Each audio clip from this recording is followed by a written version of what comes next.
How we doing, guys? Welcome to another episode of the Richie Hicks Jr. Sports Podcast.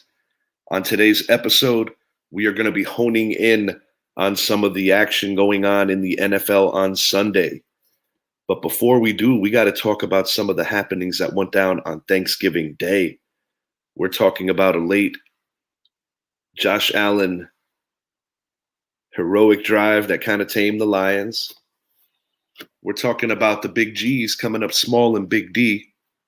And we're also going to speak on the Vikings and their vulnerability. As I say, paper tigers.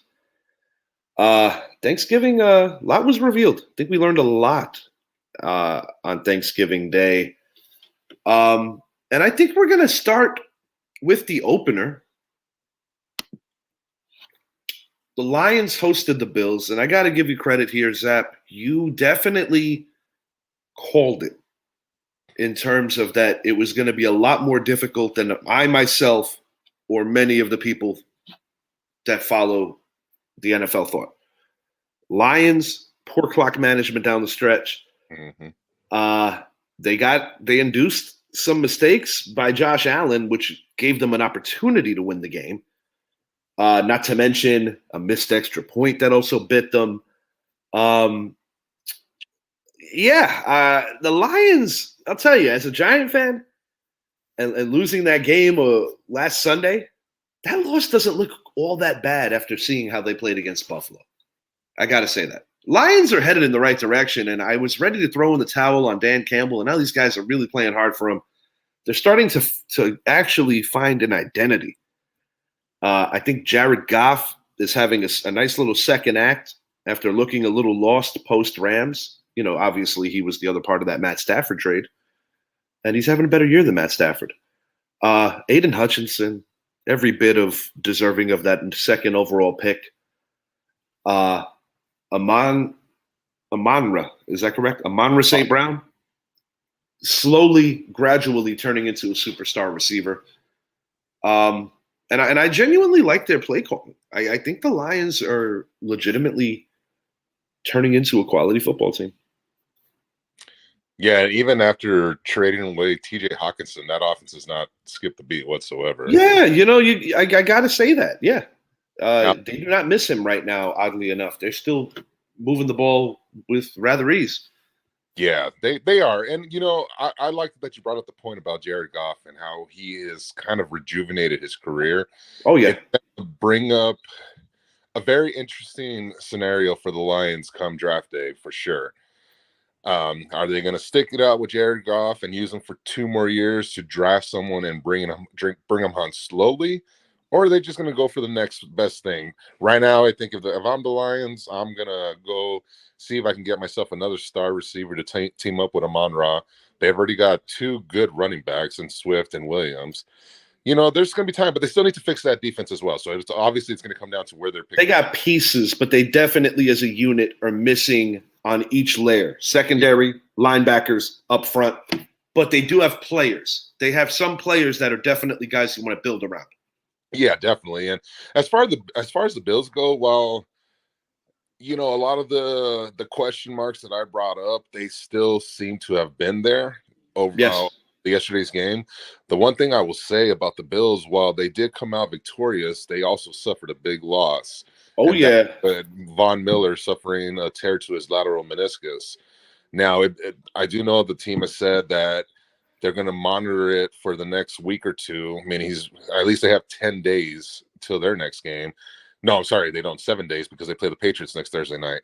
And then they're going to be able to determine whether the severity of it and if he's going to require surgery at end of season or if the surgery can be put off until after this season. This was their biggest acquisition this offseason. They brought him in to finalize that defense because their biggest downfall was they didn't have a great pass rush. Yes. And now that with Von Miller hurt, it kind of sets them back a little. And it almost, in my opinion, puts the Chiefs well ahead of the Bills now in the AFC. When you don't have that pass rush to get to Patrick Mahomes, it just makes it so much harder to beat that team. So, bravo to the Bills. You pulled off a good win. but at the loss of Von Miller, that to me is a lot bigger.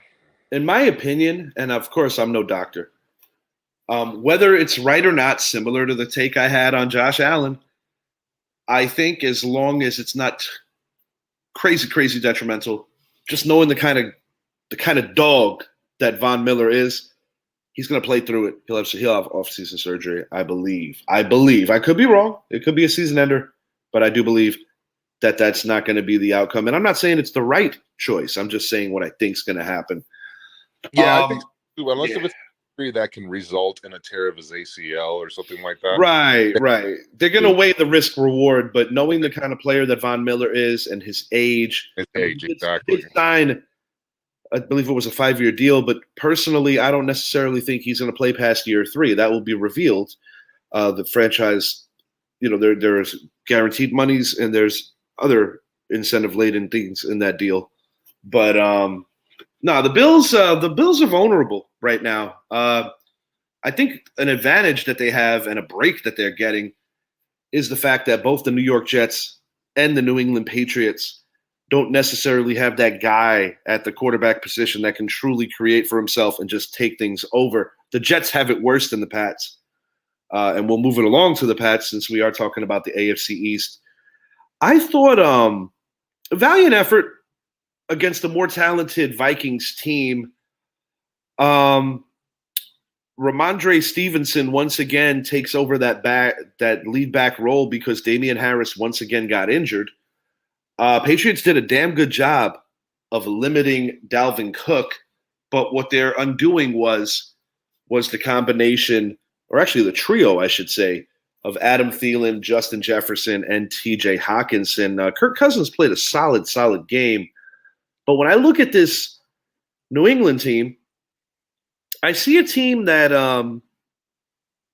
the secondary issues are starting to catch up to them. While I do think that their front seven is actually much improved and playing at a decent enough level, Minnesota not buying after seeing what your team did to them at the beginning of the week before Thanksgiving, and then seeing how the offensively challenged Patriots were able, there were a couple of plays. One in particular that stands out to me was the play to Aguilar, where you couldn't have asked for a better outcome on 3rd and long. And I mean, he just barely misses. You're talking maybe a second and a half. That's a touchdown. You catch it, you roll in, or you're right there anyway.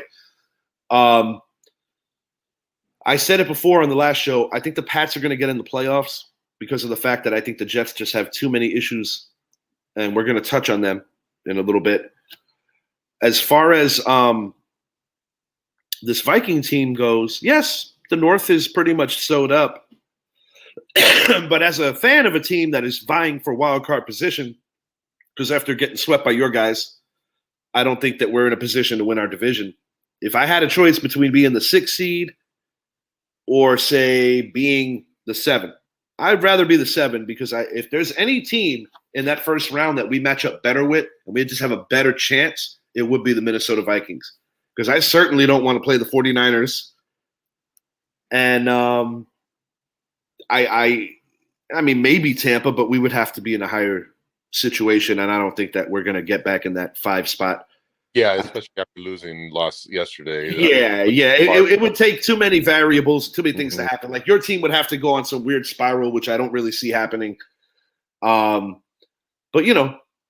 I'm pleased, and while I'm on the subject of it, and the reason why I am pleased, I feel that although the Giants' injuries, lack of talent was exposed in the second half, just, it's a war of attrition, and you just can't have that many missing guys that are valuable to your team. But I love the effort. Much more aggressive. Daniel Jones had a beautiful hookup with Darius Slayton. Slayton's a guy the Giants might have to consider giving an extension to. He's playing for peanuts. Did right by the team, and now he's doing right by the team again by putting up the numbers he is. When you go back about 6 weeks ago, this is a kid that was buried on the depth chart. Mm-hmm. And now because of injuries to Wan'Dale Robinson, Sterling Shepard, Galladay just being terrible, other issues. He is in the mix. He's doing a good job. Our Waterloo in this game, there's a couple of things. Where the momentum, in my opinion, truly turned is when Saquon Barkley lost his footing on 4th and 1. And I got to give some blame to the quarterback as well, because while I still think the ball should have been caught, it should have never been that difficult to catch. And that's on the quarterback, and he owned it. And I give him credit for taking the responsibility of saying, yeah, that was a terrible throw. 26, Saquon Barkley, give him credit. He takes the blame too. That's what leaders do. When leaders make mistakes, they got to take the blame. You guys immediately take advantage of a mistake there. And CeeDee Lamb was cooking Darnay Holmes. Darnay Holmes was in a very vulnerable position. He's normally our nickel and dime corner, different packages, third down guy, slot corner. He is not the guy that is an every down corner. So, it was a hell of a challenge for him, and he got toasted. Dak Prescott, some untimely interceptions. One was just, I think, a hell of a play where just a read of the eyes. The second interception was just a little too risky. It looked beautiful in the sense of how it got batted to another Giant, but the truth of the matter is that was a bad read. The first one, I'm not blaming Dak so much. I think it was just a good play. We were not able, with the exception of Kayvon Thibodeau, who had a hell of a game, no sacks, but 5 quarterback hits. But we were not able to penetrate and we were not able to get off the field on 3rd and longs. And we did have you in some unfavorable 3rd and longs where, to your team's credit, you guys converted. Tale of two halves. We only had about 60 or so yards going into the last 5 minutes of the second half. That was the second half tally. First half, I just appreciated the play calling. We weren't able to get Saquon going for a second consecutive week. He worked hard in order to get into the end zone. The fantasy owners, it was a salvageable day, but as far as like the true eye test, it was just a battle that we couldn't win. You're missing too many guys. The two most sorely missed Giants in this loss, Adoree Jackson, undeniably. And I would have to say the other one, you can make a case for Azeez Ojulari as being another guy that we missed, but probably Daniel Bellinger, because this is the thing. Yeah, he's having a nice little rookie campaign before the eye injury, but he's a damn good blocker. Yeah, and I've got to give credit to where credit is due, and that's towards the Giants. They fought. They fought a lot, but I do believe Dallas allowed them to stay in the fight. Well, absolutely. Those 2 costly turnovers by Dak. It takes 2. Whenever you have something like that happen, it takes a little hyper motivation on the super underdog, and it also takes a little complacency by the super favorite, and then in between, there's some truth being told. Yeah, it's crazy because that first half watching it, I was just, I don't want to say I was getting frustrated, but it was a bit frustrating. And I'm like, they've got to make so many adjustments. I want to see how they come out in the second half. And then they received the ball. And of course, we saw what happened. Yeah. And it took them a little longer to get going. But finally, once that offense got going, they couldn't be stopped. Zeke had himself a great game, almost broke 100 for the day. CeeDee Lamb, he's, early on, a lot of people were questioning whether he had the dog in him and he could be a number 1 receiver. He's now put up another 100-yard game. Michael Gallup did what I thought he was going to do and finally have himself a nice game. He played great, especially in the first half, making some great catches. Yeah, Gallup did his thing, and I was frustrated because that was a matchup I was hoping to see. 2 matchups I wanted to see. I wanted to see Evan Neal get another opportunity against the great Micah Parsons, as well as D-Law, because I know that he was going to play a lot better. And unfortunately, we're not going to get to see that until next year, barring some miracle that we play in the playoffs. Yeah. And then you got the Adoree Jackson CeeDee Lamb matchup would have been nice. Mm-hmm. Because while I think Lamb would have won the matchup overall, I think Adoree would have made some key plays that could have swung the game. But unfortunately, we don't have him. McKinney's another guy. He was sorely missed. The secondary's hurting, but the secondary played really hard, and it is encouraging because it's a loss that you have 10 days off, get ready for Washington, and now you can have a little positivity going into that because Lord knows after the way the Lions slapped us around, there was nothing to feel good about. Yeah, and I agree. And it's funny you say that because the Giants need those extra 3 days of rest to Oh really yes. gather Oh themselves. yes. Because that Washington game next week, I think, is the most important game of the weekend as far as the NFC East goes. Oh, for sure.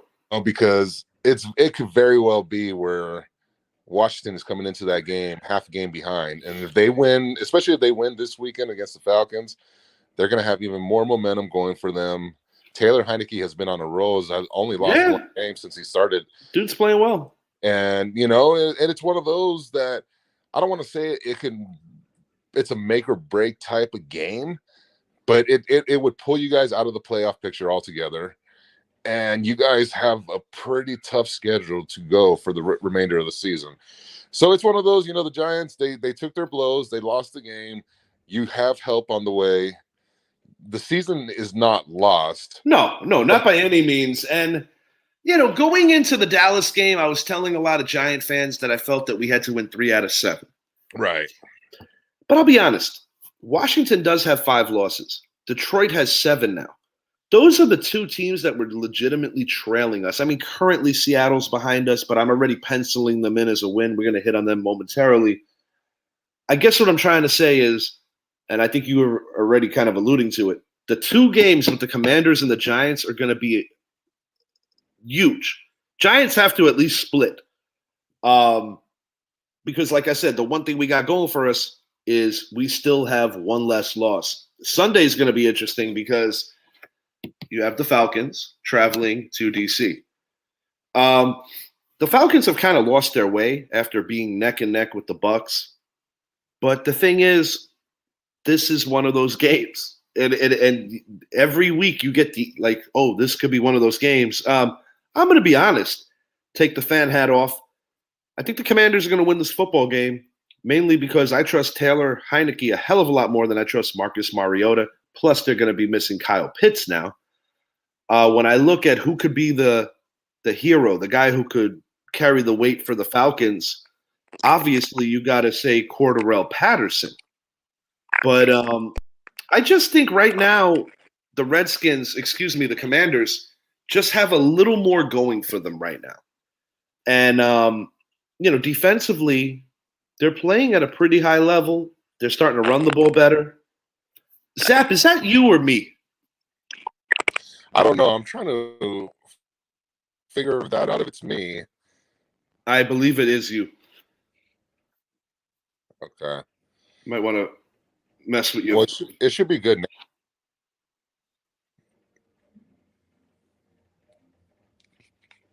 Talk.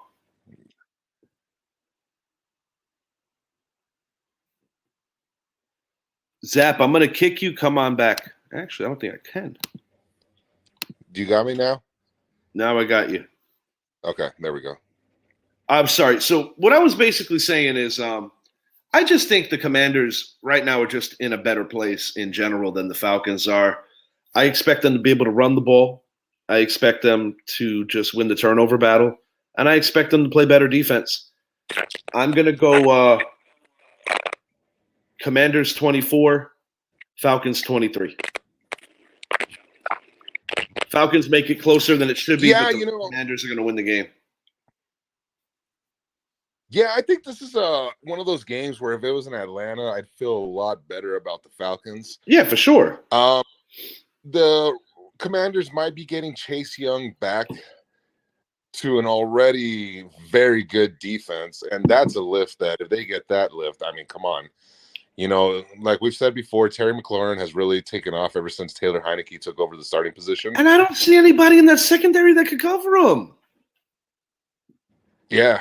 AJ Terrell can. Okay. I do like AJ Terrell to do that. I think he presents a great challenge, and it would turn into more of a what else could the other receivers for Washington do? But I do think AJ Terrell is one of the better cornerbacks in the league. Now, as far as this game, it's quite simple. If you shut down Cordell Patterson, and honestly, Kyle Pitts, I don't necessarily consider that a loss. He's been missing all year. Yeah, he's not fitting into what they're doing, and it's starting to sound alarming. Like, wait a minute, wait a minute, this guy was supposed to be a big deal. But I think that also is a lot to do with the quarterback. I think he requires a pocket passer, not a mobile quarterback. So Yeah. Mariota has already shown the warts like early on in the year, but now it's reminding me why Tennessee gave up on him and went the other route. with Tannehill, Yeah, what is your final here? I'm gonna go a little bit of a bigger win. I'm gonna take Washington, of course, 26-20. Okay, yeah, that's a safe one, and I could see like maybe the Falcons, get a late one, and we talk about the aforementioned Ryan Tannehill. This is going to be an interesting matchup. This is a rematch of a game that most people feel the Titans let slip out of their grasp. They were the 1 seed last year. They allowed the Bengals to defeat them in their first playoff game. Tannehill, turnover after turnover after turnover, and to sack Joe Burrow 8 times last year and still lose the game is just ungodly terrible. Just terrible. It was King Henry's first game back last year after missing a good chunk of the winter with the injury. The Bengals have been mightily, how would I say, they've been consistently inconsistent. But it looks like they're going to be getting Jamar Chase back. At what capacity, we don't know yet. Even if with or without him, or even as a decoy or as a limited participant, you still got a decent receiving corps, guys that can make plays. If there's a weakness on this Titans team, it is that secondary. I do like their front seven quite a bit. Now, on the Bengals side, you got no Joe Mixon. So this is how I see this going. I actually think that it's going to be surprisingly a high-scoring game, not what we come accustomed to when you think about these two teams matching up together. I think you're going to see Tannehill and Burrow get themselves into a bit of a shootout. Ultimately, the difference in this game is that I think Tennessee will be able to rely on the run, where I don't think Cincinnati will have that same luck. Because when I look at the guys that back up Joe Mixon, they don't bring that same element to the field. Even last year when Henry got hurt, Foreman at the time, who's now with Carolina, filled that void very well. This is going to be a high-scoring game, a one-score game. I'm going Tennessee 33, Cincinnati 27. Let's go for some overtime. Tannehill, Treylon Burks for the win in Music City. I like it. So I'm actually going a different direction with this game. If Jamar Chase does in fact come back, I believe the Titans are going to make it their kind of game. They're going to be running the ball heavily with Derrick Henry. This is not a Derrick Henry that's going to be coming back off of a leg break. This is a Derrick Henry that's been playing great football all year, and their formula to success has been running the ball. And then as far as scoring goes, yet again, the Titans have the most points they've allowed in a game. It's been 22, and that was to the Chiefs after they gave up that game and went into overtime and lost to a late field goal by Harrison Butker. So, between those things, and personally, if it gets into a shootout, that's the last thing the Titans want to do. While, yeah, Ryan Tannehill had himself a great game last week, I just don't think this offense is built to be in shootouts. No, they're not necessarily. No, and I don't think that's what anybody wants. I just think that it's going to go in that direction because I think the Bengals might jump on them early, but then once Tennessee gets back into the mix, that's when Henry could come back around, and because he is the type of player that can get phased out when you're down by multiple scores. Yeah, and even then, like they fell down 10-0 to Kansas City. You believe so? Yeah, and they were able to fight back. Yes.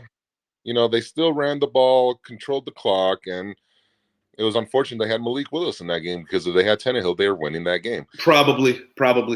I'm going to stick to the Tennessee style of football. Since this game is played in Tennessee, I believe the fans are going to be a big reason why they're able to pull off a very close victory. I have Tennessee winning 20-17. Much more lower scoring. Yeah, Derrick Henry going for $125 and 1 touchdown. There you go. And while we're on the subject of awesome running backs, Christian McCaffrey What a great addition to this 49er team. And it's the only reason we're even talking about this game because the Saints don't have much to offer, in my opinion, for resistance. Yes, they have a decent enough defense when they're healthy. They're not all the way healthy. Quarterback situation has been a revolving door over there. A lot of question marks. Nobody is performing at peak level with the exception of Chris Olave, who's having a great rookie campaign. And I will say, even for my personal fantasy team, I'm benching Olave this week because I just don't like this matchup. I got the 49ers winning this thing with relative ease. I could see a potential where they get off to a slow start, maybe find themselves even down after one quarter. But once they settle in, I think it's going to be an overwhelming victory. I'm going 49ers 30, Saints 16. 2-touchdown victory, relative ease. And Jimmy Garoppolo is quietly playing some really good football. Yeah, I pretty much have it the same way going into this game. You know, McCaffrey has been such a great addition for that 49ers offense. And we see with Deebo Samuel having even more of an impact on the field, which is kind of what many people figured what would happen.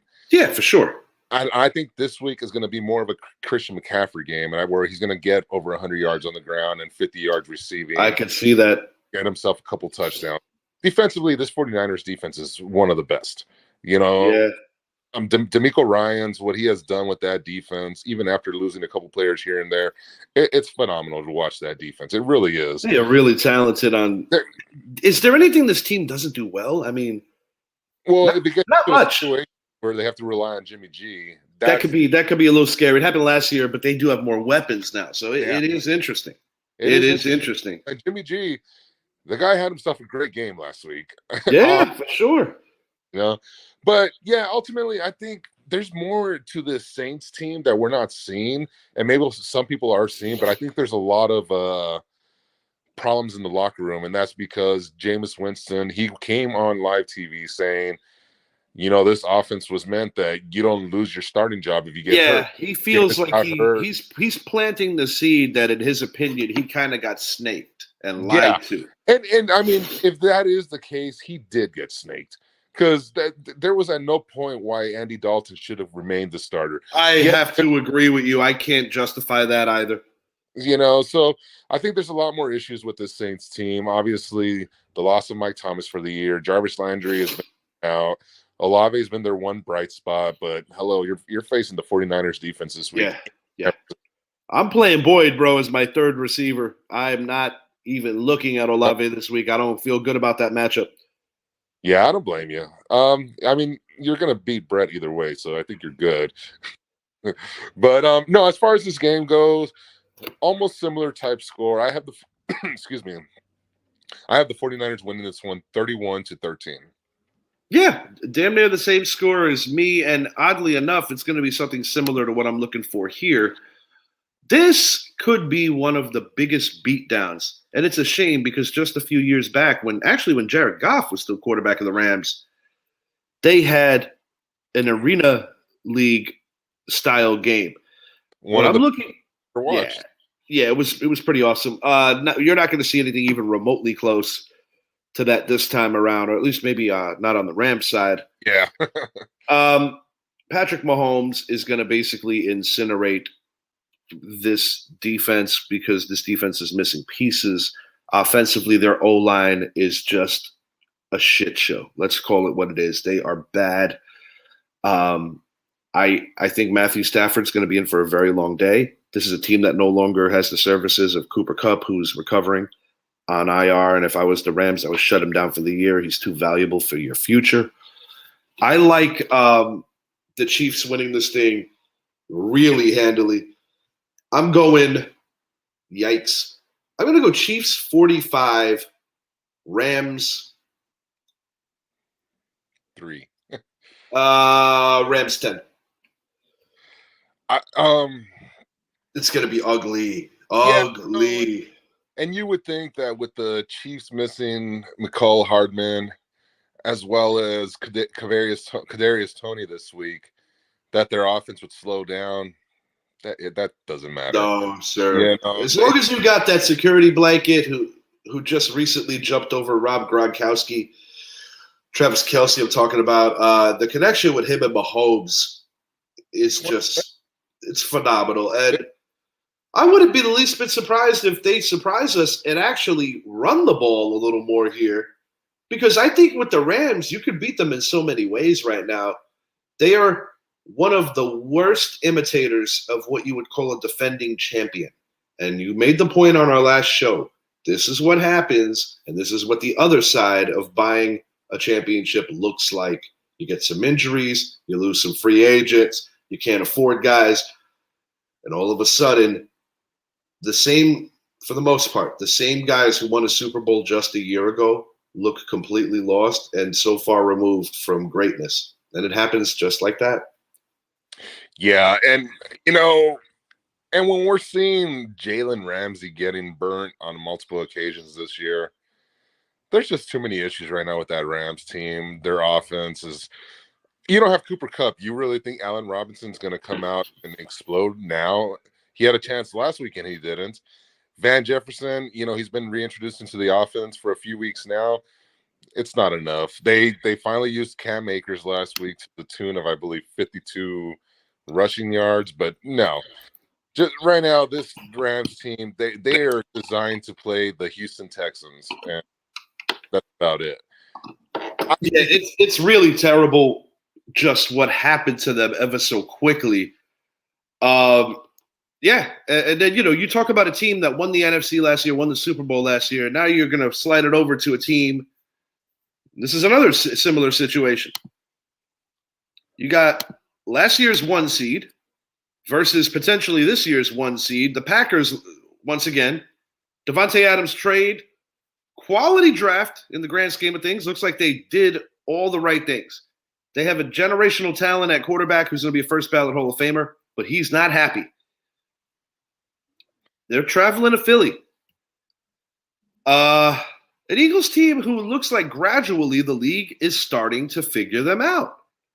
But in order for Green Bay to pull this upset off, they're going to have to be able to do similarly what they did to the Cowboys in the sense that they're going to have to be able to let the dual monster at running back dictate the game flow, limit Philly's time of possession, open up the play action pass, and get those and just take those chances downfield. But easier said than done with the combo of James Bradbury, Darius Slay.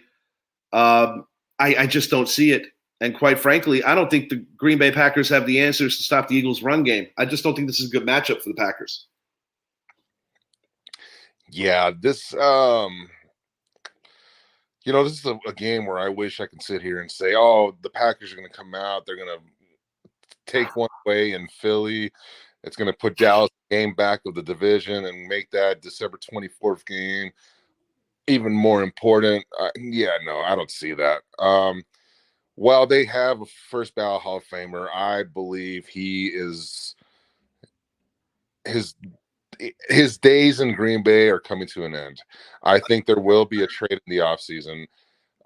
You've got to find out what you have in Jordan Love too. And I believe if they lose this game, they've got to make the move and they've got to get Jordan Love some more playing time, because if Jordan Love's not the answer after year 2 now, then you've got to draft another quarterback. So you've got to figure this out now, because they did hit home runs with Romeo Doubs and Christian Watson as he's gotten healthier, and he has been playing some pretty good football ever since then. This Packers defense, we expected it to be a top 5 D this year, and they've been playing well, but not well enough. I think it's just going to ultimately come down to, can they slow down that Eagles running game and give themselves a fighting chance? I don't think so. You're playing on Sunday Night Football, national television in Philly. That crowd is going to be loud. That crowd's going to be all over the place. I think the Eagles are going to come out on this one. They won't score as many points, but I still think they'll get to 27-17 Philly. I'm kind of in the same boat. I'm going to go Philly 34, Green Bay 24. I don't think the score is going to be as close as it looks. I think Green Bay scores a late touchdown to kind of give it a little more respectability. Eagles by 10. And I think that Aaron Rodgers is going to turn the ball over probably twice. I think in the first half, I wouldn't be the least bit surprised if the Packers were actually winning the game. But in the second half, I think Philly's going to basically go through everything that Green Bay ran. Green Bay's not going to be able to duplicate their first half success, and Philly's going to lean on them in the run game. Of course, I would love to see Green Bay pull the upset for a litany of reasons, but I just don't see it. Not this week. Yeah, and it's funny too, because the last time Green Bay and this Aaron Rodgers team went 1-3 versus the NFC East, we've got to go back to the 90s, I believe. Aaron Rodgers has usually done well against our division, and they've I don't ever you'd have to go back to even before Rodgers, because I don't recall Rodgers ever doing this poorly against the East. Yeah, that's what I'm saying. So because last time the Giants beat, let me rephrase that. The only time the Giants beat the Packers in our house during the Aaron Rodgers era was when Aaron Rodgers was injured. It's a tough one, and so I'll get this out right now. There is this small piece of me that thinks Green Bay is going to play a very good game. We've seen the Eagles have been susceptible to a good running team, and that's the one thing. If the Packers run the ball, they're actually really good at it. Well, that's the thing. They have two quality running backs, and that's why part of the enigma of Green Bay, because even with the new faces and the young kids and all this other stuff, when you consider that they have a top 10 running back in Aaron Jones, and I would say a top 20 to 25 running back in A.J. Dillon, when you have that combination, which you would assume makes things easier for the rest of your offense and how it works and just every aspect of it, how did they what is wrong? There's a lot of things that are wrong. For one, the defense has underachieved in a big, big way. I still think they got the right people. I just think that it's going to take some time. But yes, to your point, you got to see what you have in Love at this point, because Rodgers has given, in my opinion, the organization every reason to look at the next person at this point. And honestly, I think it's a ploy by Rodgers because he does want to leave town. And oddly enough, I'll tell you the truth. If the 49ers hypothetically make it to the title game or further this year, that would be what? 3 appearances in the title game over the last 5 years or 6 years? One or the other. 5. One of those being a Super Bowl appearance. Do you know how ridiculous it would be to replace Jimmy Garoppolo after doing all that? But you never know. It's a weird league. Then you got the Trey Lance factor, and the 49ers have to start evaluating like, damn. The reason I'm going here is because you say back home, that would be the natural choice, the 49ers. I think it's going to be a midway kind of deal. He's going to end up being with the Raiders, reuniting with Devontae. Yeah, I'm right there with you. I think the two teams that fit him the most, as well as schemes, would be between the Las Vegas Raiders and the 49ers. And by year 2, he'll get Josh McDaniels fired. Yeah, but he wouldn't get Kyle Shanahan fired. No, that will not happen. If he comes to Oakland, to Las Vegas. It's all right. They've moved so many times. It's all right. Yeah. Now, if he comes to Las Vegas, I think it helps the Raiders in one regard, because I do think if they continue to go south, finish the year 4-13, I wouldn't be surprised if we're hearing Devontae Adams wanting to trade out of there. The one thing that saves you from that is you bring in an Aaron Rodgers, and in return you give up a first, you give up Derek Carr, and you probably give up a 3rd round pick maybe in next year's draft. So I mean, you might see a strange thing where a third team is involved. But at the same time, a guy like Carr could be a stopgap or actually more like a backup for a Love at that point, and it maybe like in a mentor role.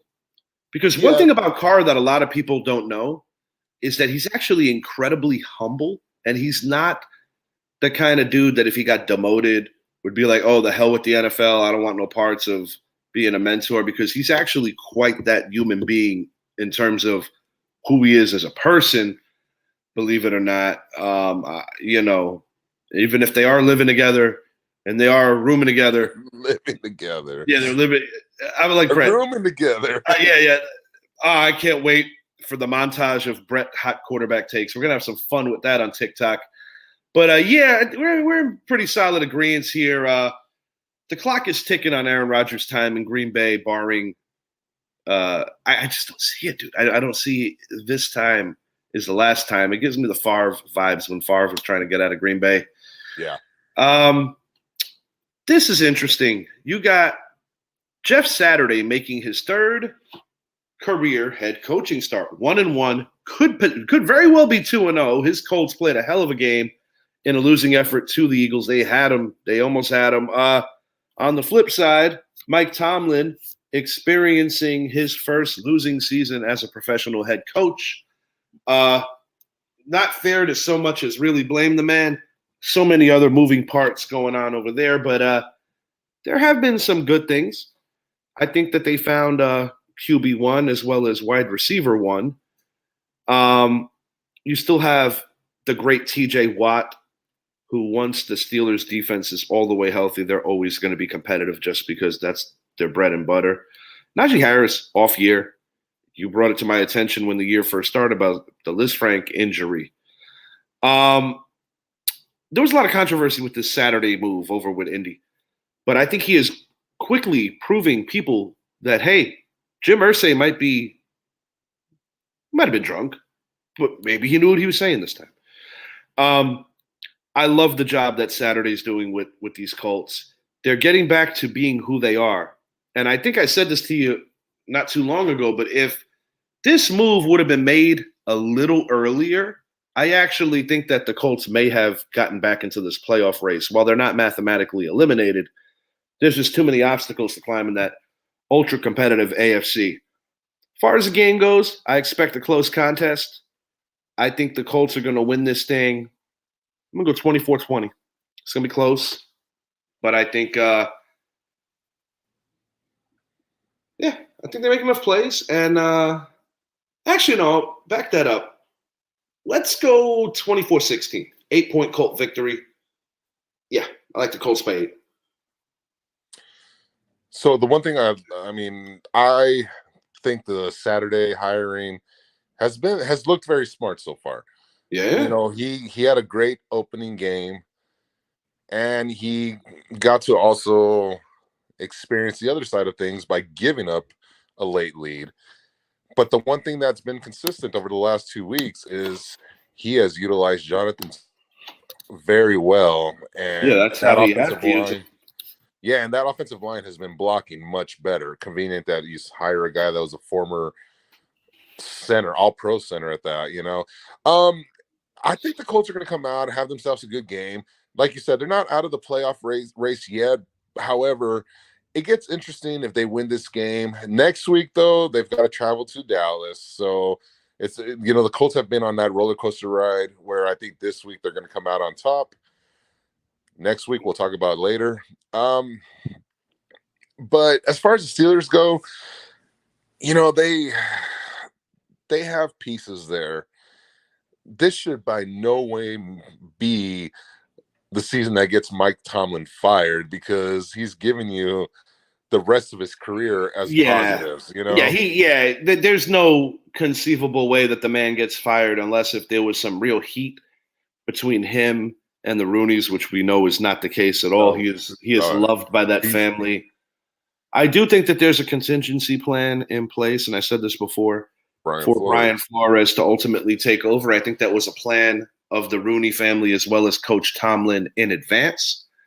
That will be revealed, but I don't see Coach Flores taking over for Coach Tomlin at least for another 2 years. But yeah, we both like the Colts here. Yeah, I've got the Colts winning this one. Almost similar type of score to you. I do have them scoring 24 as well, but I have the Steelers scoring 13. So, all right, so similar. Some of our less notable games, but nonetheless, you could have a couple of fun ones here. These are essentially my personal picks for these. My buddy Jordan Patrick runs a pick 'em pool every week. So essentially, these are my picks for the week. I don't flip flop on the air and then do something else. If I put it on the air, it's how I roll for the week, and I take my losses and wins, see how they come. But anything you see here that stands out? Anything that you want to elaborate on, Zappy? No, the Dolphins Texans game. I agree for the most part. But the only thing I would say I disagree with is the Texans getting to 24. But you did bring up a good point off the air about a lot of prevent defenses and stuff like that. Yeah, I kind of have an idea that it's going to be so bad that Yeah, they might allow them. I wouldn't say back in the game, but back to some that realm of late respectability. that late score that or two, whatever. Yeah, Buccaneers Browns. We still need to see more from Tom Brady and that offense.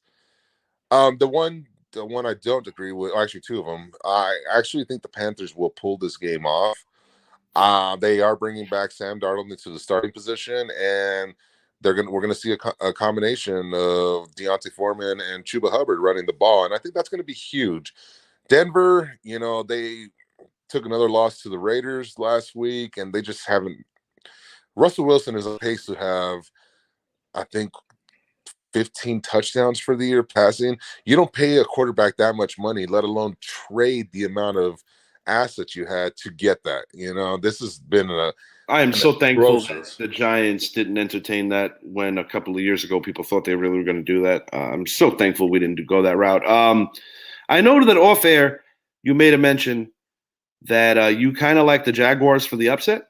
Yeah. So my son and I were talking about the games this weekend earlier today, and one thing we agreed on was the Jaguars pulled this upset off that especially after watching the Ravens last week. They They came were out real flat. they came out very flat, and this is almost one of those games where you would think they're going to come out and go go go. This is going to be one of those games that they're going to need to get a meeting with Odell Beckham Mm-hmm. because I think they're going to lose this game. I think they lose a close game. It's funny because I always thought that they could potentially be the dark horse. But I don't know, man. I still Yeah, really think it's a coin toss between your team and my team. And I still think that it ultimately comes down, that Beckham thing still comes down to where is his heart and his head at? There's a little bit of both into this mix. Does he have the patience to join a Giants team that is not quite as far along as the Dallas Cowboys? Does the past potentially combining with whatever he has left to offer for the future, is that enough to hold him to want to go back to the team that drafted him, being that his one true enemy is no longer with the organization? That remains to be revealed, man. It is short interesting. answer is no. You may very well be right. And I'll tell you the God's honest truth, it has been beaten like a dead horse so frequently that whether he goes to Dallas, whether he goes to the Niners, the Chiefs, the G-Men, whatever he does, I'm to the point where I'm so over talking about it. I just want to see what happens. I do want to make mention of this, though. A very unpleasant experience for Geno Smith in his former career before he became another great product in the Pete Carroll system, against the then Oakland Raiders, replacing the legendary Eli Manning for one fateful Sunday. Giant Nation was in an uproar. Ben McAdoo was not long removed after that, as well as GM Jerry Reese. The reason I bring this up, this could be the game where he sees the Raiders and all of this wonderful mojo and just this great, everything's happening right. Just all kind of gets up in here. I'm reaching. I just want the Giants to hold on, at least for now, to the No, 6. I actually don't think you're reaching. I think this game is a lot closer than a lot of people think. Um, I have said that I believe the Seahawks might be trending down. I hope That you're right because that I they're think that on the my two team's teams, ass right now with a tiebreaker. yeah, and I think the two teams that are trending down in the NFC are the Giants and the Seahawks. Let alone Geno Smith was the quarterback for both of them. Yeah, But yeah. time will tell. There's just so many things that need to happen right now. But I do think they will come out on top this week against the Raiders, just because the Raiders have a lot more issues than Seattle does right now. They still play good defense. they have 5 rookies that are having major I'm going to call it impacts, now. you know. This game goes into overtime. Oh, you changing your score? Absolutely not. I just want to have some fun. Oh, gotcha. Philly special, Devontae Adams to Derek Carr. Because when you have that kind of rapport, when you have that kind of magic together, when you're living together, when you're rooming together, nah, dude. Seahawks by 10. I hope I'm wrong. I'm going to be rooting very hard for the Raiders and the Falcons, particularly this week. I will be thrilled if at least one of them wins. Both of them would be a true treat, but we'll see. Nothing else. I guess you could say the Tampa Browns game, potential upset, maybe. I still like Tampa to win. Fournette is banged up. It looks like he's going to be a no-go. I still think Tampa is going to win the game. And, I honestly think that Cleveland might be also looking ahead to next week, as we will be seeing Deshaun Watson back in uniform. So, I'll be playing you next week in fantasy. And this is an interesting decision. First quarterback decision I actually have to make all season because my quarterback's been Josh Allen all year. It's an easy decision. Now, check this out. You got Deshaun Watson playing against his former team in the former stadium that he played in. And then on the other side, you got Josh Allen playing against a very feisty division rival in the New England Patriots. And that game is in New England. I believe so. That might be a little bit of a tough decision for me, where being that it's not a fantasy playoff game, you are chasing an undefeated season. I am in second place in our league at 8-3. We are both looking at buys. And we're both in good shape, and we're both in consecutive weeks going to kick Brett's ass. So all is well in the fantasy world for the Zap Attack and for King Richard. Great show tonight, Zappy. I really enjoyed this. I think we did an excellent job of really taking our time and truly diving into what this is all turning into as we're approaching the stretch run. And to your point, it also really does start after Thanksgiving. This was a cool show, man. I had a really good time. One thing I will say in regards to next week, my team's been averaging over 200 points a game the last few weeks. You're going to have to bring your A game, sir. Start Deshaun Watson. Give yourself a chance to score 150. We forgot something. Oh, the one that I reminded you of. Short and sweet. I'm going to make this short and very sweet. I like the Jets to win this game, mainly because I just think they have a little more functionality on offense. I was a little surprised that they didn't go to Joe Flacco here. They're going with Mike White. I think it's going to be a little more low scoring than people anticipate because the Bears have been finding themselves in quite a few shootouts lately. But I don't think there's too much shooting out going on when you're playing that Jets defense. I'm looking for a game that's going to be ugly and a game that's going to be dominated by turnovers. I got the New York Jets winning this thing. I'm going to go 26-16. 26-13. I'm going 26-13. I think Justin Fields is going to have one of his worst games. I just really like this Jets defense. And why wouldn't I? I mean, if it wasn't for the reincarnation of Miracle at the Meadowlands, even though it didn't happen in the Meadowlands, it happened in Foxborough. Point to be made is it was very Matt Dodge-like what went down last week.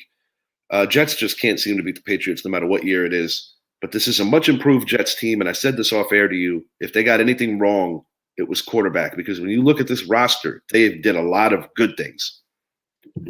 Yeah. So in this specific game right here, I like the Jets.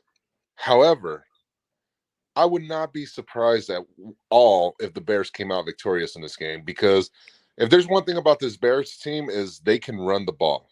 They can. And when you can run the ball, even when you're going up against a good defense, because we've seen them go up against a few good defenses, and they still managed to put up over 200 yards rushing. A lot of that does have to do with Justin Fields because of his ability to run with the ball. But whenever you have this kind of offensive team that's been scoring a lot of points as of late, going up against a Jets team that they've been struggling to score points, For sure. and while their defense has been phenomenal, I mean, they've been playing some great I football. think that's why I feel good about them enough. I feel that their defense is going to set them up with a lot of plus situations. Yeah, and I would think so. And I think Mike White's going to bring some sort of little spark. I Yeah. think Elijah Moore finally has himself a game, something Oh, that they've been it's missing. time. Yeah, and I think Mike White gives him that chance. Zach Wilson, you brought up that very good post about that you posted on Instagram, how he's having a career very similar to Jamarcus Yeah, Russell's got to tell the career. viewers about this, man. It is like literally on par. Yeah, it is. And, the biggest jump for quarterbacks usually is year 1 to 2. Some quarterbacks, it's year 2 to 3. But right now, I think a lot of players, especially Steve Young, what he said, that he is a guy that has never had to accept responsibility. Everything's been fed to him on a golden platter. It's very interesting what's going to happen. And then to come to New York, to the New York media market. yeah, exactly. There's a lot. And, he's a young kid. He played good football at BYU. He never really got the kind of exposure there, even against big games. BYU is not exactly a team that plays Alabama, LSU, Georgia, Clemson year in, year out, so it's easy to be great and kind of stay under the radar. Right. Good point. I think you're gonna see a Jets victory. I really do. I think they're gonna rely heavily on that defense. Mike White, I believe, will move the ball, pass for 250, and make plays when it matters. But I think that it's going to be closer than what you have it. I can see very easy a 24-20 type game, and the Jets win because of that D, and they And make another that guy that late could stop. truly be a factor, Greg Zuerlein, who you're familiar with, hell of a kicker. And in that kind of climate and that stadium, they don't kid around. They call it the Swirling Winds for a reason. Even playing beer pong with Brett at the tailgate some years back for Giants Patriots, we really did have to change the trajectory on some of our pong. Brett and I just an unbelievable winning percentage, not just that day, but in general. But in the Swirling Winds of the Meadowlands, to have that kind of beer pong day, I think it speaks volumes about the character of the team. I'm not going to shout out Brett for picking quarterbacks because he's been awful all year, but that kid could play some beer pong. Until next time, guys. Appreciate you being. Yeah, go ahead. One last thing to just bring up. I know you said you don't want to talk about the Odell Beckham thing anymore, but I will bring out to everybody. He does have visits scheduled for next week. Thanks for sharing that. He is going to the Giants. He is also going to be visiting Buffalo. There's a possibility that he does visit the Chiefs, Ravens, and 49ers, but they're the long shots right now. Yeah. Dallas is going to be taking the last visit, which is very interesting that they're taking the last visit. Gives them more hope. Gives them the opportunity to really blow him away. If I'm the Giants and if bringing him in matters and it's not just some kind of facade, you don't let him. You don't let the man leave the facility, and there's always a possibility that shit could happen. And there's also a due diligence of even if you make, say, a verbal, that you try to show respect to the other teams for showing the respect that they cared enough to see you. This is a business through and through. You look at the Aaron Judge thing going on. He's been meeting with San Fran, but so many close to the Yankees feel that the Yankees already got him. That will be revealed too. Until next time, for my guy, Mr. Mike Zappy, I'm your host, Richie. It was an excellent show tonight. Good work. Thank you for watching. And week 12, this football season is flying by. Peace, everybody. Goodbye.